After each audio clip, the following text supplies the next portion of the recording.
एक गांव में रोहित और सूरज दो जिगरी दोस्त रहा करते थे।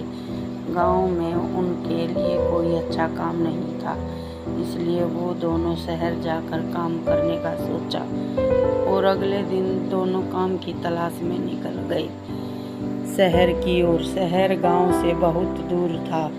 कई घंटों चलने के बाद दोनों दोस्त एक पेड़ के नीचे आराम करने के लिए बैठे। रोहित सूरज से कहने लगा, शहर अभी 4 से 5 किलोमीटर दूर है। लेकिन सूरज ने कहा, नहीं, शहर अभी 2 से 3 किलोमीटर दूर है। इसी बात पे दोनों में बहस होने लगी। अचानक सूरज ने रोहित को जोर से चांटा मार दिया।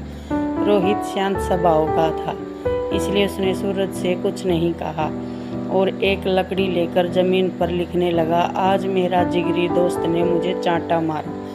फिर दोनों शहर की ओर चल दिए।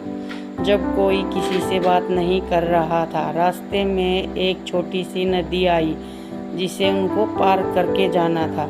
सबसे पहले रोहित नदी में उतरा और उसके पैर दलदल में फंस गया।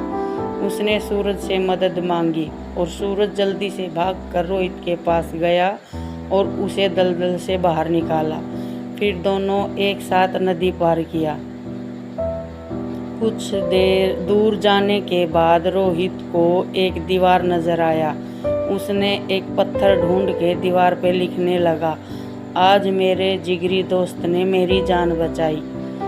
ये देखकर सूरज रोहित से कहने लगा, जब मैंने तुम्हें थप्पड़ मारा तो तुमने वहीं जमीन में उस बात को लिख दिया और अपनी जान बचाने की बात तो तुम नदी के किनारे भी लग सकते थे, तो इतनी दूर इस दीवार पर क्यों लिखी?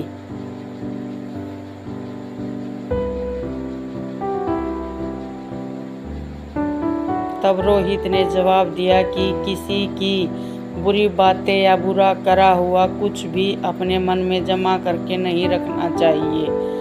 इससे उस इंसान के प्रति हमारे मन में नफरत पैदा होती है। इसीलिए जब तुमने मुझे थप्पड़ मारा तो मैंने उसे ज़मीन पर लिख दिया, क्योंकि कुछ देर बाद हवा चलेगी और वो लिखावट मिट जाएगी। लेकिन किसी की मदद को कभी भूलना नहीं चाहिए, उसे हमेशा याद रखना चाहिए। इसलिए मैंने तुम्हारी की हुई मदद को नदी के किनारे नहीं लिखा और यहाँ दीवार पर लिख दिया, ताकि ये बहुत दिन तक यहाँ लिखा रहे। रोहित का जवाब सुनकर सूरज खुश हो गया और रोहित को गले लगा लिया। फिर दोनों दोस्त हंसते हंसते एक साथ शहर की ओर जाने लगे।